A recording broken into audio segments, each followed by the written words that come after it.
Some scenes in this program have been reenacted, including the depiction of certain crime scene investigations.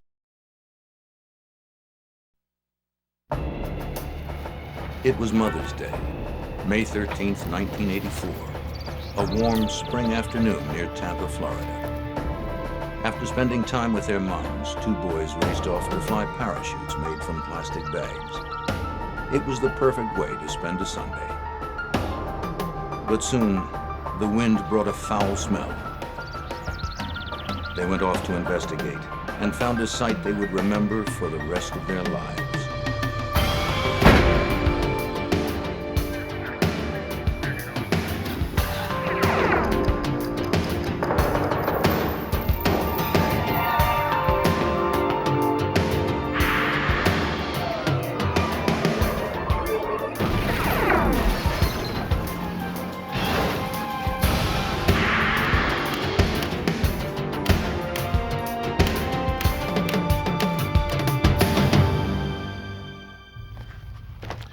In 1984 in South Florida, a rapist and murderer was on the loose.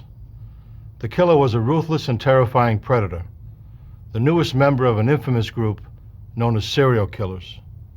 He kills just for the sake of it. And though his acts at first seem random, his choice of victims is fiercely selective. A woman's occupation, or even her hairstyle, may be enough to make her a target. It takes time, at least 2 kills, before the pattern emerges. I'm Jim Kallstrom, former director of the FBI's New York office. The serial killer's world is a delicate balance. On one side is the threat of capture. On the other is his overwhelming need to publicize his crime. Our job is to use everything at our disposal to tip the balance in our favor.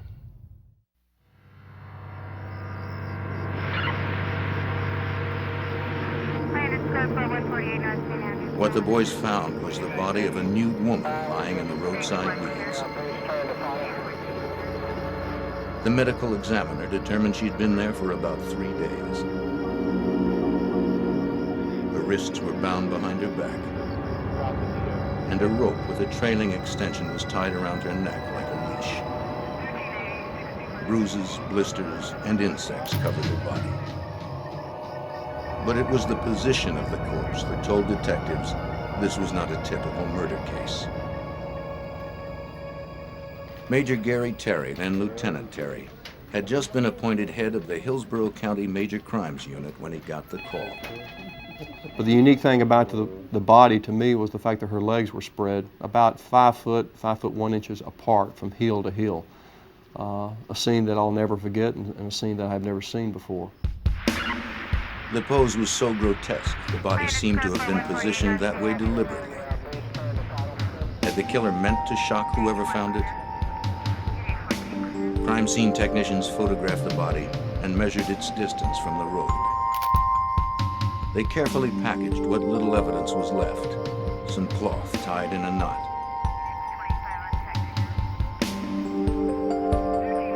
Detective Pops Baker of the Hillsborough County Sheriff's Department also found tire tracks.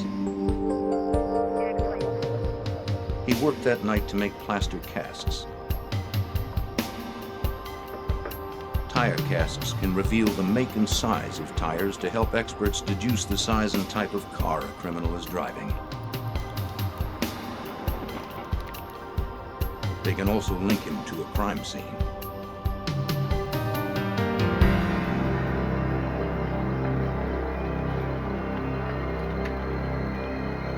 Meanwhile, the body was brought to the medical examiner's office with the ligatures in place for him to study and photograph.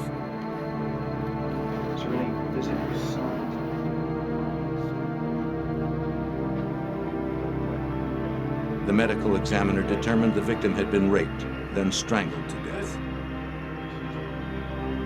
The brutality of the crime brought a sense of urgency to the investigation.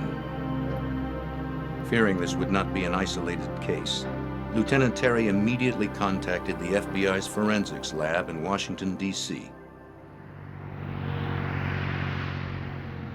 Terry had a detective hand-carry the evidence to the FBI lab. He had learned during an earlier case that doing so expedited the processing of evidence and brought the FBI in as an immediate active partner.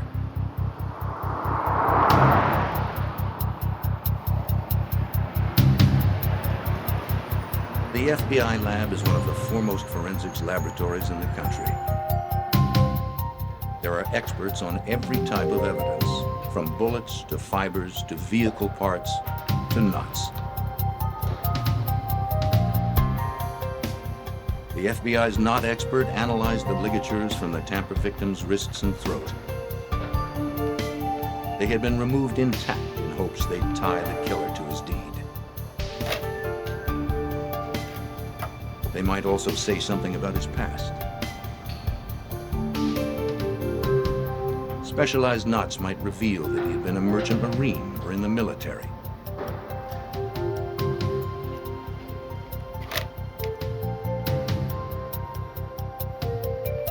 But the ligatures turned out to be tied in granny knots, simple, functional knots that anyone might have tied.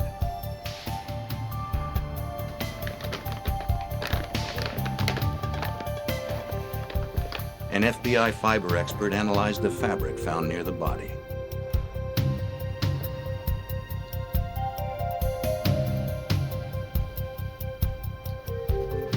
He brushed particles from the cloth onto a sterile sheet. What traces had the killer left behind? The analyst scanned the particles with a magnifier, but he didn't expect to find much. Such evidence is easily lost through weather or other contamination of the crime scene. In fact, the rule of thumb for fiber evidence is, in 4 hours, 80% is lost. In 48 hours, it's 96%. After 3 days, the chance of finding anything is almost nil. So he was amazed when he found a small speck of red nylon fiber. It was trilobal, meaning it consisted of 3 lobes and had a lustrous or shiny coating. From its size, type, and shape, he guessed it was a carpet fiber, maybe from the killer's car. The fact that it was there at all was a minor miracle.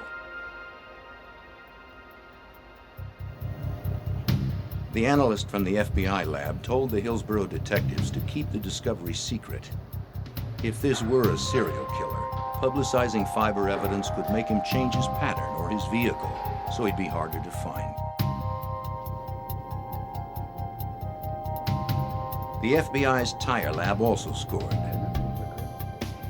From the tire casts, they determined the tires were of 2 different brands. All were well worn and mounted reversed, with the black walls facing out. An irregularity like that could be powerful, incriminating evidence.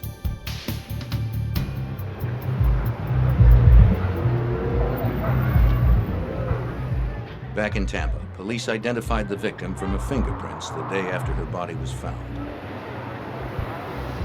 She was Lana Long, a 20-year-old Laotian woman, a popular exotic dancer in Tampa's red light district. Her boyfriend had recognized her from a newspaper photo and had called police. He became the prime suspect.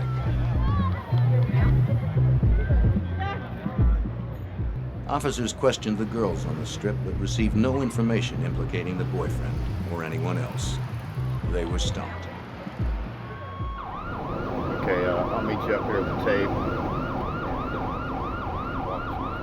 Then, just 2 weeks later, the calm of another holiday weekend was broken. On Memorial Day Sunday, Detective Pops Baker and Lieutenant Gary Terry of the Hillsborough County Sheriff's Office were called to a second murder scene, again in an isolated rural area off an interstate. Young female, late 18, 19, 20 range. Like Lana Long, this victim was female, in her late teens to early 20s, and nude.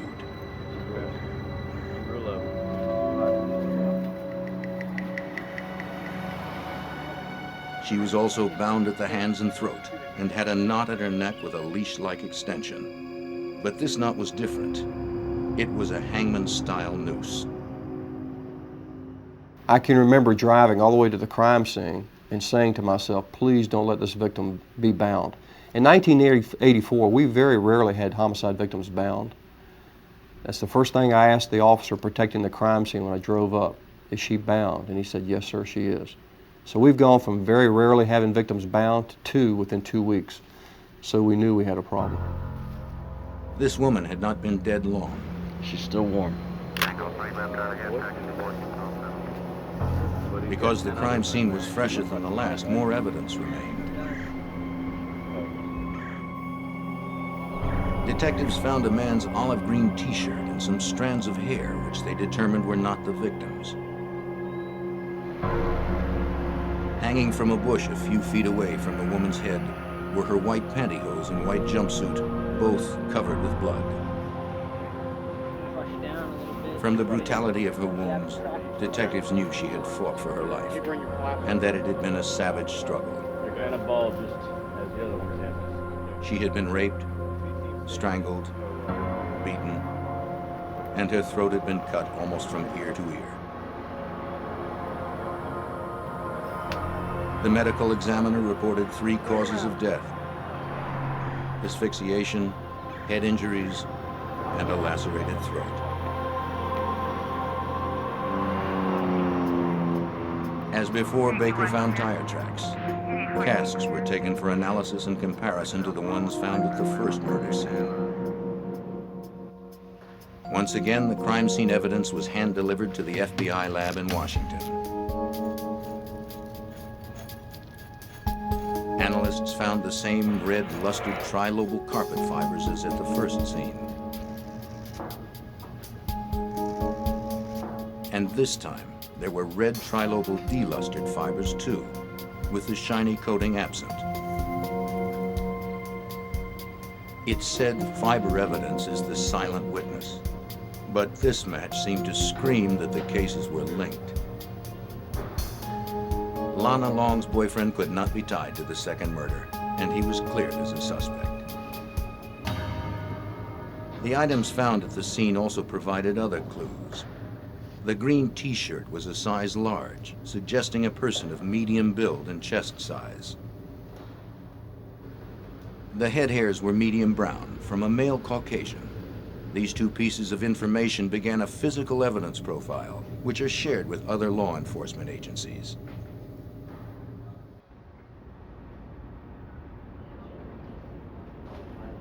FBI tire expert Sandy Worsema analyzed the tire impressions and made another match.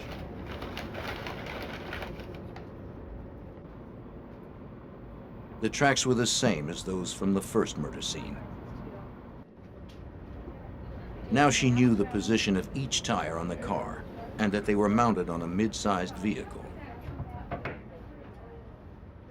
The advantage of having a cast over the photograph is that I can actually pick the cast up, I can light it from different angles and different directions, and hopefully if there are any cuts or nicks or rocks that are caught in the tire, I'll be able to see that in the cast. But perhaps the best clue came from what she didn't know. She knew 2 of the tires were the common Goodyear Viva brand, but a third wasn't on the FBI's extensive reference list. One of the tire impressions they could not identify from their files. But what they did was gave us the name of a tire expert, a manufacturer out in Akron, Ohio. And we actually flew a detective, Corporal Baker flew out there personally with the tire impressions, met with the old salts out there at the tire factory, and they actually were able to identify that tire for us, and that was the Vogue tire. And in 1984 was a handmade tire that comes as standard equipment on Cadillacs. We had never even seen a tire like that before. Police were told that if they found the car with that tire, mounted black walls out, it would be as positive an ID as a fingerprint. Analysis of the victim's knife wound revealed that the killer had a knife with a 3-inch blade. Now we've got 2 victims, both bound and both connected forensically. So we knew we had a serial killer on our hands at that time. It's just a gut feeling that I get. Lieutenant Terry began to track the killer's strikes on a map, hoping they'd reveal a pattern of behavior. Dump the bodies on. He put out the word to patrol officers. Look for a white male with brown hair of medium build, driving a mid-sized car with the tires reversed. He may be carrying a knife with a 3-inch blade. Following the FBI's recommendation, Terry didn't mention the fiber evidence or the ligatures. From a composite drawing released to the media, the second victim was identified. 22-year-old Michelle Sims had a criminal history of prostitution. She'd been reported missing the day before.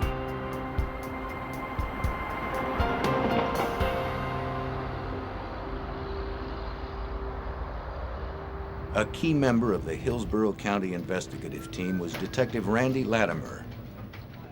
At this point, though, we realized we're dealing with a serial killer that it looked like he was probably preying on prostitutes. So we went out into the areas of the known prostitute areas and then started contacting the girls and let them know what was going on, giving them our business cards that if they saw something strange to contact us, let us know. We're looking for information. We were frustrated that we couldn't get any leads, we couldn't get anything to go on. Hey, Bubs, what we got? Well, I've got a body down here. Then on June 24th, another Sunday, Terry, Baker, and Latimer responded to a third murder scene. A worker had found a body in an orange grove. Got a perimeter set up. It was another female, but the pattern seemed different. This one was fully clothed and there were no ligatures, so there was no reason to believe it was linked. Well, as you can see, But detectives didn't rule it out. looks like it's been undisturbed for quite some time. They delivered the victim's clothing to the FBI lab, just in case a connection could be found.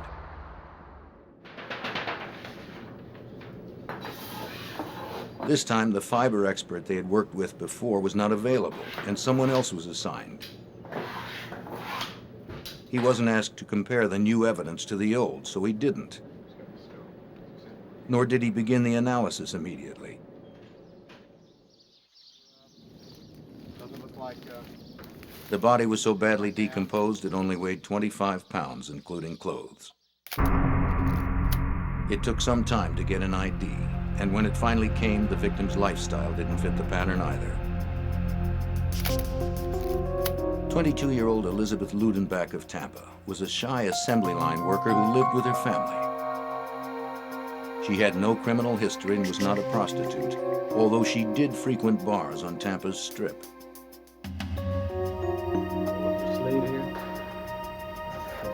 A note in Elizabeth's room said to find her boyfriend if anything happened to her. So detectives ordered a polygraph test.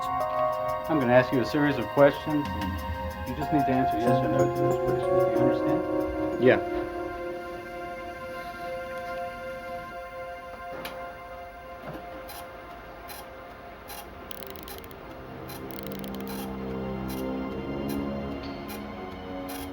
Did you know Elizabeth Ludenbach? Yes.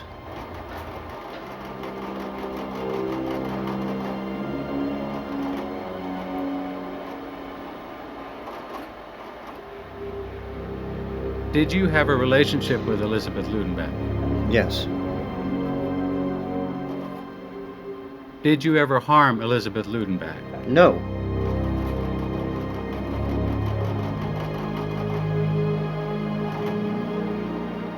He failed the polygraph test, making him the prime suspect.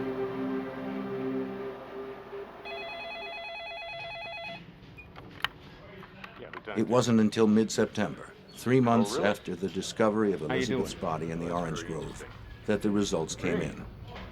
Yeah. The FBI had a match. Yeah. They found red carpet fantastic. fibers identical to those found in the first two murders. Looks like Ludenbach is ours. They Good. found red fibers that connected up. Now they had 3 related killings. Terry entered the new scene on the map. Any kind of significant difference? Every detective on the homicide squad was working the case. The nature of the investigation began to change. Instead of focusing on boyfriends and neighbors, detectives pursued an unknown killer terrorizing the women of Tampa. We've taken the entire homicide unit now, are concentrating on these cases. And we're running down leads, we're getting telephone calls about different people, and we're checking those leads out. We're doing a background investigation of these particular victims. and we're coming up empty. And all we have to do is, unfortunately, wait, and then there's another victim is discovered. And that is victim number 4.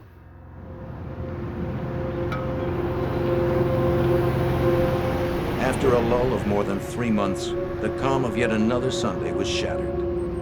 On October 7th, a worker found a body near the entrance to the K-Bar Ranch in northern Hillsborough County.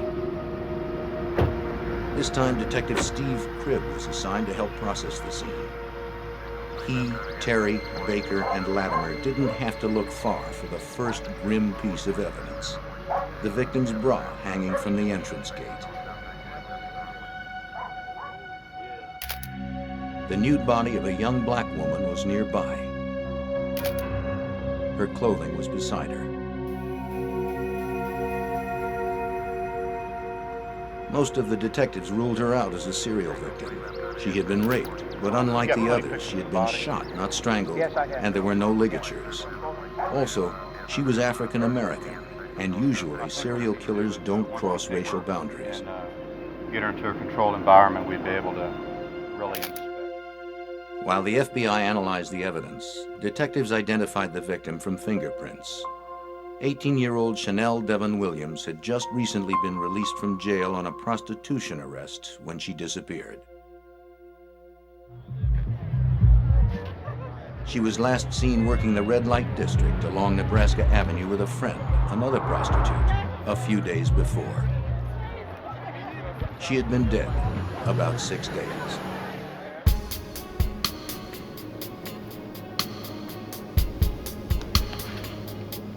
The FBI's hair and fiber analysis revealed it was the work of the serial killer. Both types of red fibers were found on Chanel's clothing, along with a brown Caucasian pubic hair. By crossing racial bounds and using a different weapon, the killer had changed his routine. Shifting from a pattern is very rare in serial killers and would make this one more difficult to capture. Chanel was added to the map near the Pasco-Hillsborough County line. With 4 dead, detectives were desperate to find the killer and obsessed with the case. You don't work these cases. You live and breathe these types of cases. You go home at night, you dream about this case. You eat and sleep it. I would go home at night and just look at the telephone, waiting for it to ring. Every Sunday. For some reason, the first series of bodies were discovered on Sunday. On Sunday, I didn't plan anything. I sat at home.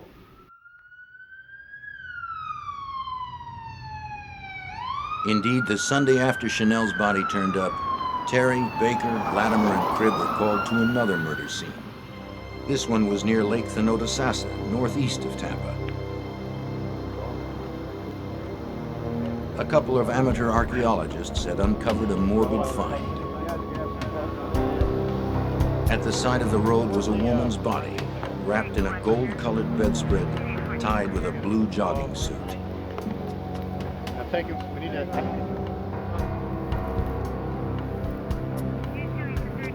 Inside, her lower legs and ankles were bound with common white string.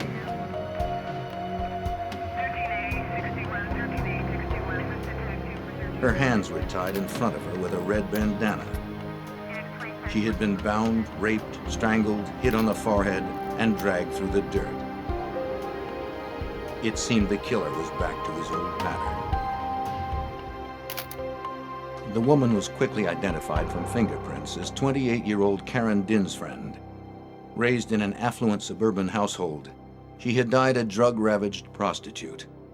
She was last seen alive in the early hours of the day she was killed. As if there weren't enough to link the killer to the crime, investigator Steve Cribb actually saw red trilobal carpet fibers on Karen's body. By now, he'd developed a sixth sense for them. When you know what you're looking for, they almost look like glowworms on the victims. But for the average person to walk up and find them, even the other investigators who weren't looking for this type, they wouldn't see them.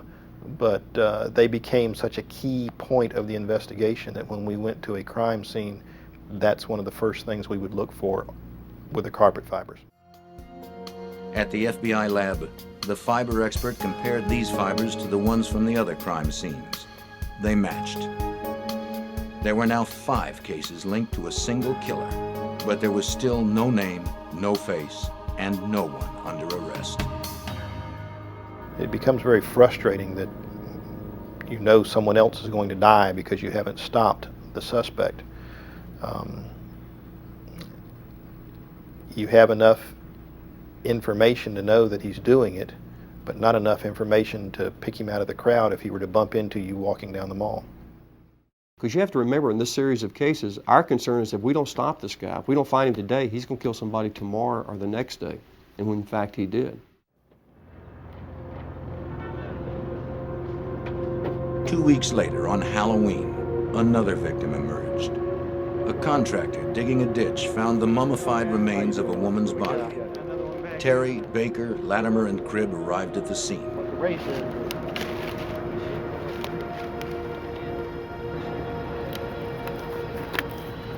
The medical examiner estimated the body had been there for about a month. The body was badly decomposed.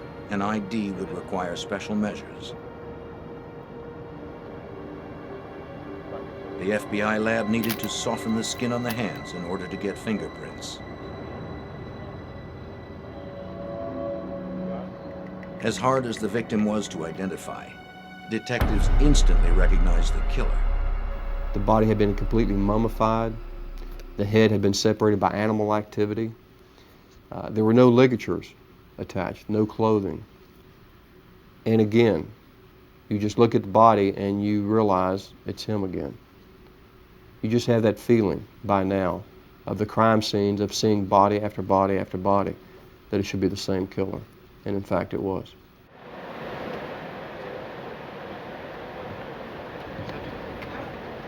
Then at 7:30 a.m., on Sunday, November 4th, a call came in to Tampa police that seemed unrelated. A man reported his daughter had been abducted and raped. 17-year-old Lisa McVeigh was leaving work at a Krispy Kreme donut shop on her bicycle. It was around 2:30 a.m. A man snatched her off her bike, threw her into his car, and drove off.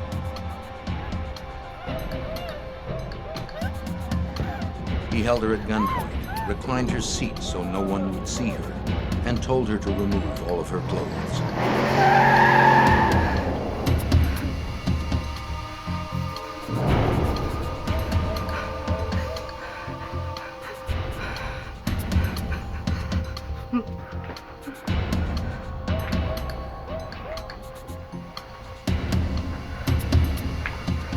He took her to his apartment, bound and gagged. She'd been sexually abused before, and she knew how to read the moods of an abuser. Lisa sensed resistance might send this man into a rage, so she quietly did what he wanted. Lisa memorized all she could about her surroundings. At first, she peeked out from beneath her blindfold. Then, when he uncovered her eyes, she saw everything, including his face. She was certain that now he'd never let her leave alive. He took her to his bedroom and repeatedly raped her for 24 hours. Sometimes he slept, but she knew he was armed and that he'd kill her if she tried to leave.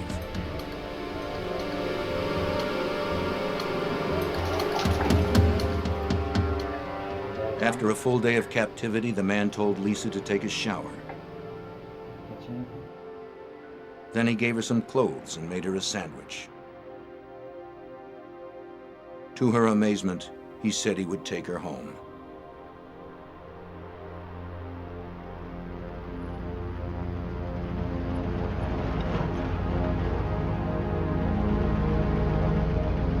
At around 3 a.m., they drove toward her neighborhood.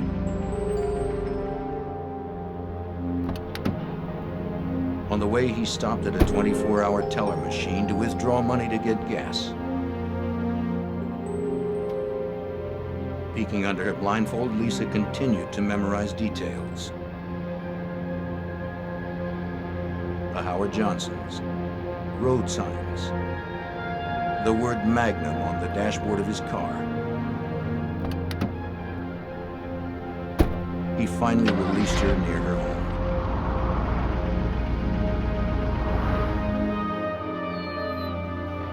After Lisa's adoptive father reported the abduction, she was interviewed by Tampa police officers. I want to ask you everything that happened the night when you left work, and I'm going to record you.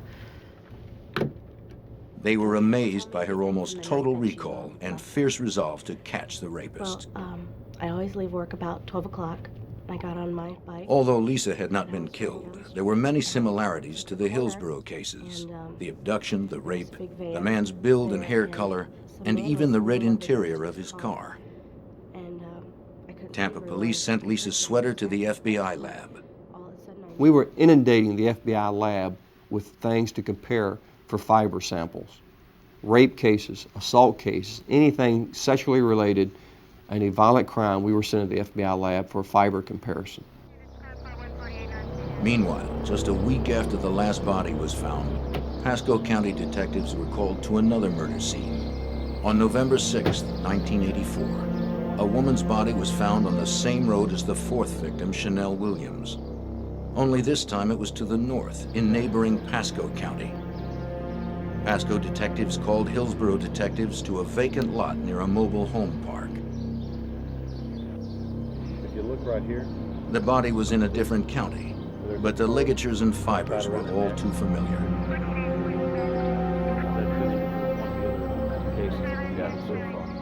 Although the body had decomposed to mainly bones, the telltale leash was still attached around the neck. a little bit of shoelace right around here. There was another ligature on an arm bone. It's supposed to appear to be.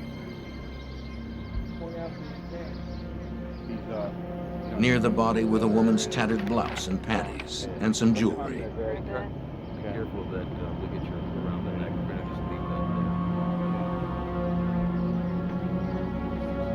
there. The bones were scattered over almost an acre. When the medical examiner pieced them together, they seemed to belong to a young, white female. She was later identified as 18-year-old Virginia Johnson. Ginny divided her time between Connecticut and Florida, where she worked as a prostitute. She'd disappeared on her way to buy cigarettes about 3 weeks earlier. After all that time, it seemed impossible, but the FBI lab found a single red, lustrous fiber in Ginny Johnson's hair. Within the week, on November 12th, another jurisdiction fell prey to the killer. A body was found on an incline off North Orient Road within Tampa city limits. When Terry and Baker arrived, they found a young white woman, nude but for knee-high stockings. She was face down.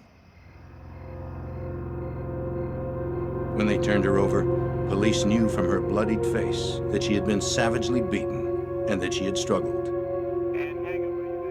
There were ligature marks on the front of her neck and on both wrists and arms, but no rope was found. Her wadded-up blue jeans and flowered top were near her body.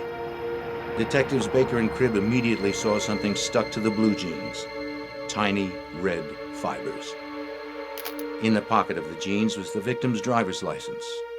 Kim Marie Swan was a 21-year-old part-time student who sidelined as an exotic dancer. She was last seen leaving a convenience store near her parents' home the previous afternoon. It seemed the killer had pulled off the road and thrown the body out of his car. There were faint tire impressions in the grass near the roadway. They would match the casts made earlier. The killer was picking up the pace of his killings, and the body count stood at 8. Terry and Baker were desperate. They drove to Atlanta to meet with a detective who helped crack the case of Wayne Williams, a serial killer believed to be responsible for 27 murders. Because something we didn't really want to share publicly in 1984, what do you do when you're 10 bodies, 15, or 20 bodies down, and you don't have the suspect in custody? What do you do? We were sitting down in their office discovering. And during the course of that conversation, the telephone rang. And the telephone call was from the FBI in Washington. And the FBI lab says, we have just had a match on a piece of fiber evidence submitted from a rape case. And I was blindfolded. That case turned out to be the abduction and rape of Lisa McVeigh only a week earlier. Tampa police had rushed Lisa's clothing to the FBI lab, and experts there had found matching red trilobal carpet fibers on her sweater. It was the break they'd been waiting for. Terry flew back to Tampa immediately.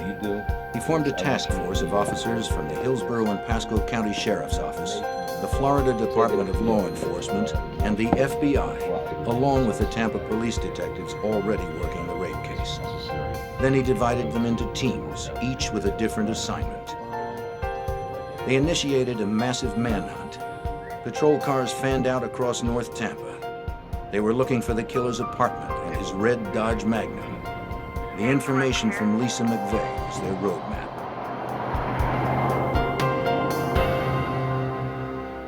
The additional personnel and resources brought in by the task force stepped up the search for Lisa McVeigh's abductor.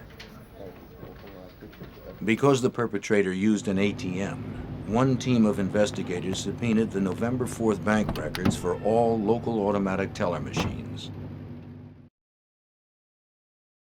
Another team subpoenaed a select list of all the Dodge Magnums in Hillsborough County, almost 500 cars.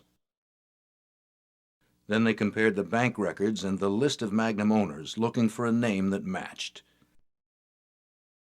And the unique thing when you looked at both lists is that one name jumped out at you is Robert Joe Long. He had a money transaction from the money teller machine, early morning hours. He also was a registered owner of a Dodge Magnum.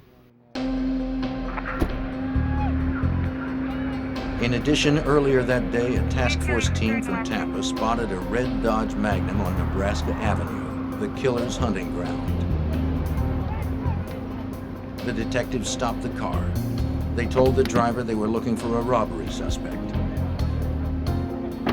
From his license, they identified him as Robert Joe Long. They photographed him and wrote up a field report. He was cooperative, but wouldn't let them search his car. Of course, they contacted the task force headquarters when they made the stop, and we told them go ahead and stay with it at that particular time, stay with the car once it left, and we put a surveillance team together then to stay on him. At that time, a photo pack was assembled, a lineup of photographs, in which he was placed in that photo pack. That photo pack was shown or displayed to Lisa. She looked at it and said, "That's the guy that kidnapped me." She pointed out Bobby Joe Long. Lieutenant Terry had his man, but he couldn't risk making a mistake with a quick arrest. He needed time to obtain warrants and organize his team. To ensure public safety, Terry ordered non-stop surveillance of Long. Units followed Long's every move in unmarked cars. Maybe he sensed they were on his trail because he started cleaning house. Officers cleaned up right behind him.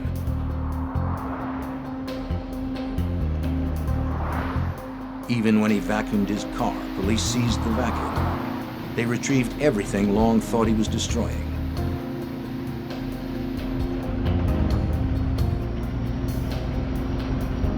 After months of tracking a phantom killer, the task force was not about to let him slip away.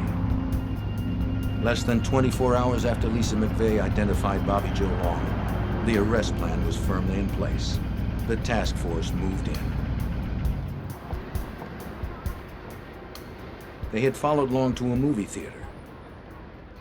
I'm right over here, Stewie. As he watched the film, undercover detectives watched him. Long seemed unaware he was surrounded. We're sitting at the war room we had constructed down at the operations center. And everything is just going 90 miles an hour.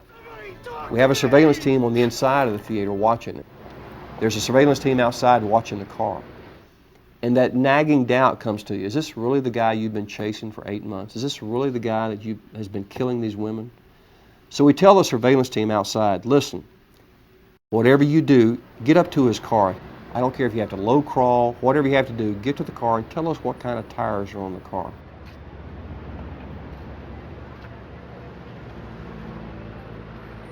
And the surveillance team came back and said, hey, there's Goodyear Viver tires on the car. They're all Blackwall. And he said, there's some oddball tire here named Vig, Vogue, something like that on the car.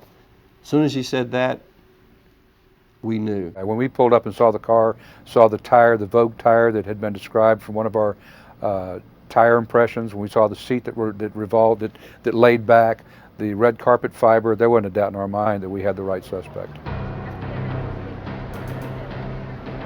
Terry gave the order to arrest. Detectives followed Long as he left the theater. He was never out of their sight.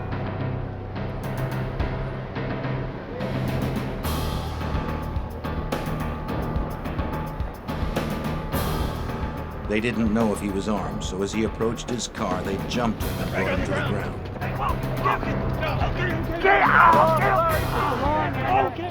He didn't resist.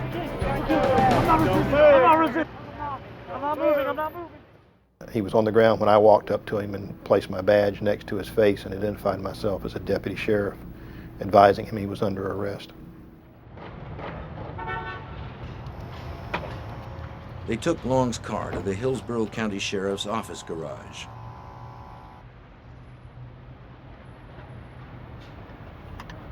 Steve Cribb immediately tore out a piece of carpeting and rushed it to an FBI fiber expert flown in from Washington.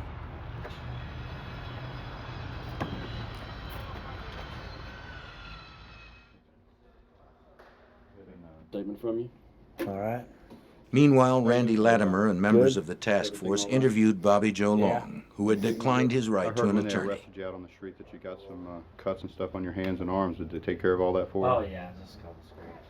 Okay. You thirsty? They were well prepared, having consulted the behavioral science unit at the FBI Academy on how to conduct the interview. Detective Price? Just where you want to start. The game plan was to start by addressing only Lisa McVeigh. Long confessed immediately.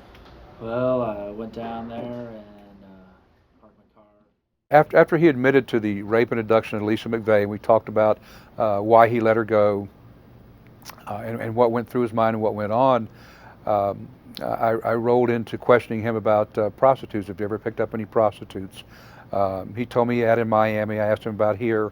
And he said, well, he might have. Then they began talking to him about the murders. He initially denied it, committing any of the murders. As the interview continued, the FBI fiber expert examined the carpet from Long's car. He compared this sample to the others.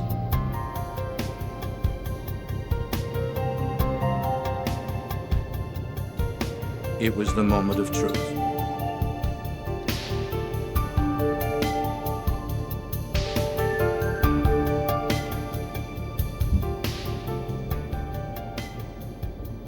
As soon as they put them on the comparison microscope, the FBI agent called back and said, bingo, it's a match. The carpet fiber from the car matches the carpet fiber from the different homicide scenes. It's probably helping me out at this point. Excuse me. Terry told Latimer the news.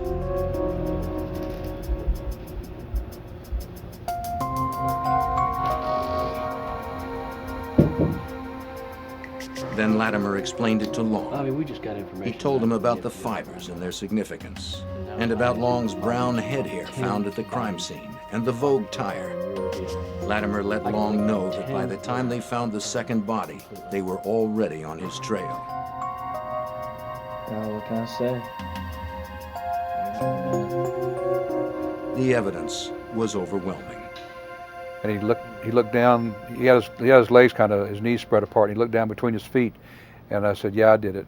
I said, did what? He says, I killed him. You killed who? He says, I killed all those girls. All those girls in the paper I killed. And then we just started going through them one by one after that. But then it just became more and more, you know. Long That's all I described think about. each Every murder woman I in a see, taped that's what I think confession. about. All The I interview do. lasted 5.5 hours. Bobby Long showed Oh, no 20 years emotion, now. no remorse. It was just an everyday conversation like you and I are having here. At the end, I don't remember if it was myself or Bob Price that asked him why he did it, and he said that that was his secret and he was going to take it to the grave with him. During the interview, Long also to the confessed end. to a ninth You can murder. go right or you can go left. Go left. When detectives found her remains, they also found more of the tiny red carpet fibers. The victim was identified through dental records as 21-year-old Vicki Elliott, a waitress. Long also helped identify his sixth victim, whose body had been found on Halloween. 22-year-old Kimberly Hops was known by the street name of Sugar. She was last seen by her boyfriend getting into a maroon Chrysler Cordoba, probably Long's red Dodge Magnum. I'd like to thank the members of the press corps. Late that night, Lieutenant Terry called a press conference. The multi-agency task force has for months been investigating a probable serial killer. The media thought police would announce yet another body. Hillsborough County, Pasco County. They were shocked by the arrest. How long have you had this suspect? Bobby Joe Long, and he's presently been charged with 10 homicides that have occurred over the course of the past 6 months within Hillsborough County, Pasco County, and the city of Tampa. He was arrested without incident and has subsequently confessed to several of the homicides under investigation. Do you have evidence for all the homicides? Where did you Yes, sir. arrest him?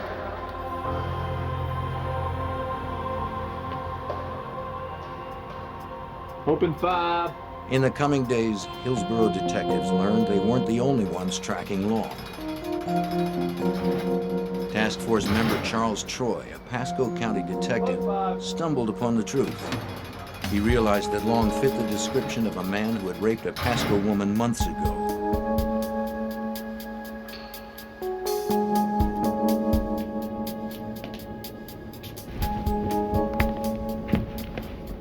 Troy scoured Long's apartment for evidence. He found a photo album filled with photographs of nude women, including the rape victim. In jail, Long confessed and bragged about the crime.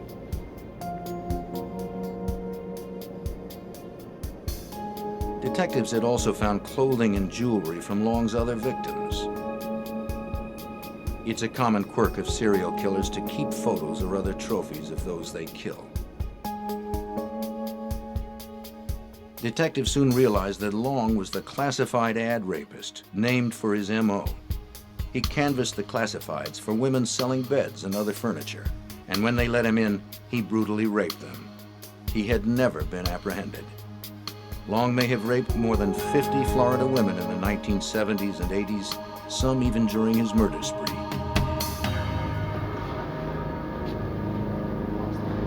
Now with Long finally in jail, detectives reflected on lessons learned. It just shows the importance of physical and trace evidence, shows the importance of the cooperation with the laboratory and what they can do for you, and the effort that you have to put at a crime scene. The hours you need to spend there, you can't rush. You just have to be deliberate, take your time, and be professional in what you're doing. Because oftentimes the answer is sitting right there in front of you. And the smallest speck, the smallest little piece of information may be the one key that breaks this case.